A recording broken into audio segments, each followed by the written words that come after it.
الحمد للہ رب العالمین والعاقبۃ للمتقین والصلاۃ والسلام علی سید المرسلین اما بعد ان اللہ وملائکتہ یصلون علی النبی یا ایھا الذین آمنوا صلوا علیہ وسلموا تسلیما اللہ رب محمد صلی اللہ علیہ وسلم نحن بعد محمد صلی اللہ علیہ وسلم صلی اللہ تعالی علیہ وسلم۔ تو آج کا درس سیرت مصطفیٰ، اور آج ہم یہاں سے پڑھیں گے جناب ہاشم، یہ حضور صلی اللہ علیہ وسلم کے پردادا ہیں۔ تو آپ سبھی کا ہمارے یوٹیوب چینل برکات آن لائن اکیڈمی سے جڑنے کے لیے آپ کا بہت بہت شکریہ۔ اللہ آپ سب کو جزائے خیر عطا فرمائے، دارین کی نعمتوں سے مالا مال فرمائے۔ تو سماعت کریں۔ ہاشم حضور صلی اللہ علیہ وسلم کے پردادا ہاشم بڑی شان و شوکت کے مالک تھے، اور ان کا اصلی نام عمر تھا۔ انتہائی بہادر، بےحد سخی اور اعلیٰ درجے کے مہمان نواز تھے۔ ایک سال عرب میں بہت سخت قحط پڑ گیا، لوگ دانے دانے کو محتاج ہو گئے، تو یہ ملک شام سے خشک روٹیاں خرید کر حج کے دنوں میں مکہ پہنچی، اور روٹیوں کا چورا کر کے اونٹ کے گوشت کے شوربے میں فرید بنا کر تمام حاجیوں کو خوب پیٹ بھر کر کھلایا، اور اس دن سے لوگ ان کو ہاشم یعنی روٹیوں کا چورا کرنے والا کہنے لگے۔ چونکہ یہ عبد مناف کے سب لڑکوں میں بڑے اور باصلاحیت تھے، اس لیے عبد مناف کے بعد کعبہ کے متولی سجادہ نشین ہوئے۔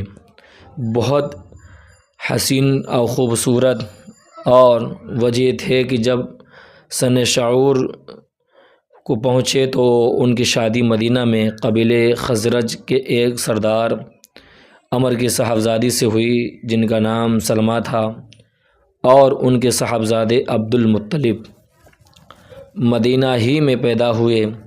چونکہ ہاشم 25 سال کی عمر پا کر ملک شام کے راستے میں و مقام غزہ، یہ ملک شام میں جو اس وقت فلسطین میں ہے، جہاں پر اس وقت مسلمانوں پہ ظلم و ستم کے پہاڑ توڑے جا رہے ہیں، 1 لاکھ سے زائد مسلمانوں کو قتل کر دیا گیا، خاص کر کے بچوں کو وہاں قتل کیا گیا، بموں سے اڑایا گیا، مسجدوں کو بموں سے اڑایا گیا۔ تو یہ وہ غزہ ہے جہاں پر حضور صلی اللہ علیہ وسلم کے پردادا کا انتقال ہوا۔ تو اللہ تعالیٰ فلسطین کے مسلمانوں کی بھی مدد فرمائے، اللہ ان کے عقیدہ و ایمان کی حفاظت فرمائے۔ تو مقام غزہ انتقال کر گئے، اس لیے عبد المطلب مدینہ ہی میں اپنے نانا کے گھر پلے اور بڑھے، اور جب 7 یا 8 سال کے ہو گئے تو مکہ آ کر اپنے خاندان والوں کے ساتھ رہنے لگے۔ عبد المطلب حضور اقدس صلی اللہ علیہ وسلم کے دادا عبد المطلب کا اصلی نام شیبہ ہے۔ یہ بڑے ہی نیک نفس اور عابد و زاہد تھے۔ غار حرا میں کھانا پانی ساتھ لے کر جاتے، اور کئی دنوں تک لگاتار خدا عز و جل کی عبادت میں مصروف رہتے۔ رمضان شریف کے مہینے میں اکثر غار حرا میں اعتکاف کیا کرتے تھے، سبحان اللہ، اور خدا عز و جل کے دھیان میں گوشہ نشین رہا کرتے۔ رسول اور اللہ عز و جل صلی اللہ علیہ وسلم کا نور نبوت ان کی پیشانی میں چمکتا تھا، اور ان کے بدن سے مشک کی خوشبو آتی تھی۔ اہل عرب خصوصاً قریش کو ان سے بڑی عقیدت تھی۔ مکہ والوں پر جب کوئی مصیبت آتی یا قحط پڑ جاتا تو لوگ عبد المطلب کو ساتھ لے کر پہاڑ پر چڑھ جاتے، اور بارگاہ خداوندی میں ان کو وسیلہ بنا کر دعا مانگتے تھے، تو دعا مقبول ہو جاتی تھی۔ اور یہ لڑکیوں کو زندہ درگور کرنے سے لوگوں کو بڑی سختی کے ساتھ روکتے تھے، اور چور کا ہاتھ کاٹ ڈالتے تھے۔ اپنے دسترخوان سے پرندوں کو بھی کھلایا کرتے تھے، اس لیے ان کا لقب مطعم الطیر یعنی پرندوں کو کھلانے والا ہے۔ شراب اور زنا کو حرام جانتے تھے۔ عقیدہ کے لحاظ سے موحد تھے، یعنی رب کو مانتے تھے، اور زمزم شریف کا کنواں جو بالکل پٹ گیا تھا، آپ ہی نے اس کو نئے سرے سے کھدوا کر درست کیا، لوگوں کو آب زمزم سے سیراب کیا، آپ بھی کعبہ کے متولی سجادہ نشین ہوئے۔ اصحاب فیل کا واقعہ آپ ہی کے وقت میں پیش آیا، 120 برس کی عمر میں آپ کی وفات ہوئی ہے۔ اصحاب فیل کا واقعہ حضور اکرم صلی اللہ علیہ وسلم کی پیدائش سے صرف 55 دن پہلے یمن کا بادشاہ ابرہہ ہاتھیوں کی فوج لے کر کعبہ ڈھانے کے لیے مکہ پر حملہ آور ہوا تھا، اور اس کا سبب یہ تھا کہ ابرہہ نے یمن کے دارالسلطنت صنعاء میں ایک بہت ہی شاندار و عالی شان گرجا گھر بنایا، اور یہ کوشش کرنے لگا کہ عرب کے لوگ بجائے خانہ کعبہ کے یمن آ کر اس گرجا گھر کا حج کیا کریں۔ جب مکہ والوں کو یہ معلوم ہوا تو قبیلہ کنانہ کا ایک شخص غیظ و غضب میں جل بھن کر یمن گیا، اب وہاں کے گرجا گھر میں پاخانہ پھر کر اس کو نجاست سے لت پت کر دیا۔ جب ابرہہ نے واقعہ سنا تو وہ طیش میں آپی سے باہر ہو گیا اور خانہ کعبہ کو ڈھانے کے لیے ہاتھیوں کی فوج لے کر مکہ پر حملہ کر دیا، اور اس کی فوج کے اگلے دستہ نے مکہ والوں کے تمام اونٹوں اور دوسرے مویشیوں کو چھین لیا، اور ان میں 200 یا 400 اونٹ عبد المطلب کے بھی تھے۔ عبد المطلب کو اس واقعے سے بڑا رنج پہنچا، چنانچہ آپ اس معاملے میں گفتگو کرنے کے لیے اس کے لشکر میں تشریف لے گئے۔ جب ابرہہ کو معلوم ہوا کہ قریش کا سردار اس سے ملاقات کرنے کے لیے آیا ہے تو اس نے آپ کو اپنے خیمے میں بلایا، اور جب عبد المطلب کو دیکھا کہ ایک بلند قامت، رعبدار اور نہایت ہی حسین و جمیل آدمی ہے، جن کی پیشانی پر نور نبوت کا جاہ و جلال چمک رہا ہے، تو صورت دیکھتے ہی ابرہہ مرعوب ہو گیا اور بے اختیار تخت شاہی سے اتر کر آپ کی تعظیم و تکریم کے لیے کھڑا ہو گیا۔ وہ اپنے برابر بٹھا کر دریافت کیا کہ کہیے سردار قریش، یہاں آپ کی تشریف آوری کا کیا مقصد ہے؟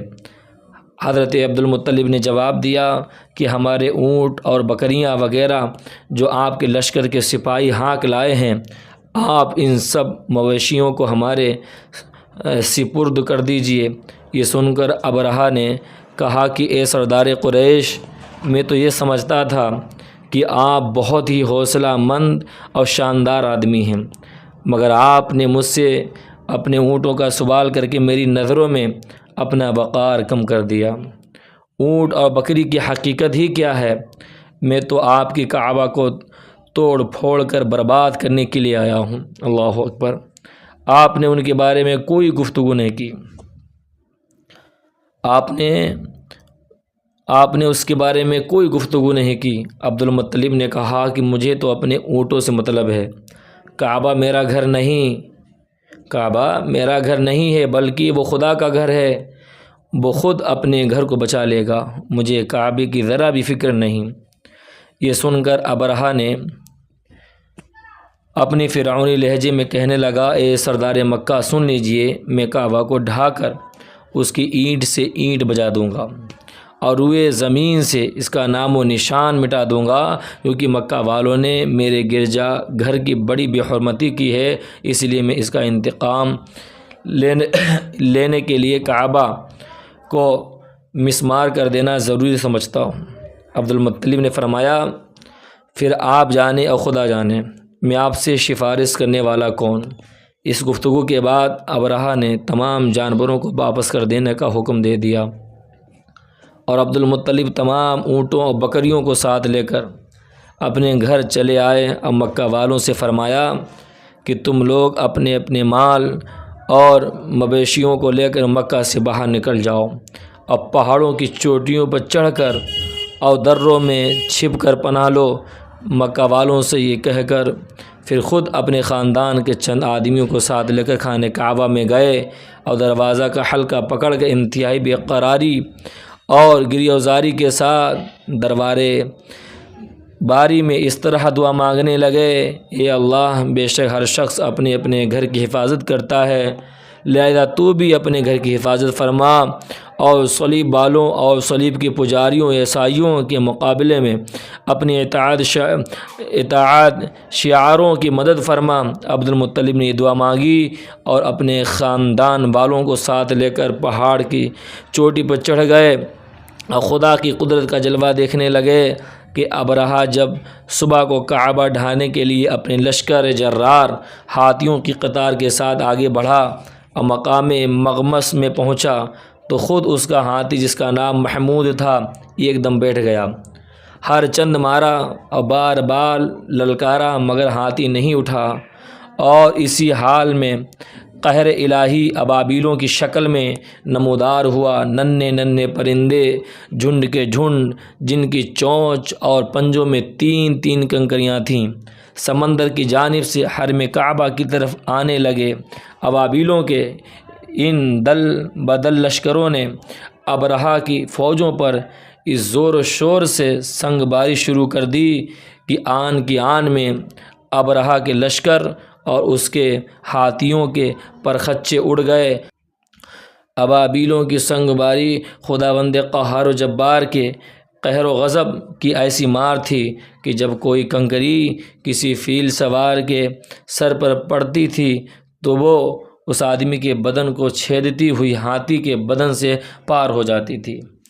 ابرہہ کی فوج کا ایک آدمی بھی زندہ نہیں بچا، سب کے سب ابرہہ اور اس کے ہاتھیوں سمیت اس طرح ہلاک برباد ہو گئے کہ ان کے جسموں کی بوٹیاں ٹکڑے ٹکڑے ہو کر زمین پر بکھر گئیں۔ چنانچہ قرآن مجید کی سورہ فیل میں خداوند قدوس نے اس واقعے کا ذکر کرتے ہوئے ارشاد فرمایا: الم تر کیف فعل ربک باصحاب الفیل الم یجعل کیدہم فی تضلیل وارسل علیہم طیرا ابابیل ترمیہم بحجارۃ من سجیل فجعلہم کعصف مأکول۔ یعنی اے محبوب، کیا آپ نے نہ دیکھا کہ آپ کے رب نے ان ہاتھی والوں کا کیا حال کر ڈالا؟ کیا ان کے داؤں کو تباہی میں نہ ڈالا اور ان پر پرندوں کی ٹکڑیاں بھیجیں تاکہ انہیں کنکر کے پتھروں سے ماریں تو انہیں چبائے ہوئے بھوس جیسا بنا ڈالا۔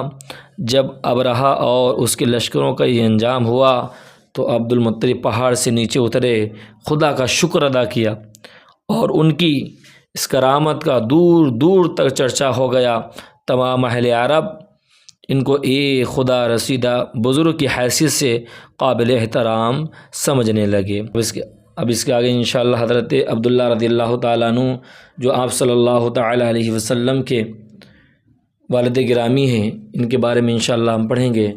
آج کے درس کے اللہ ہم سب کو خوب برکتیں عطا فرمائے۔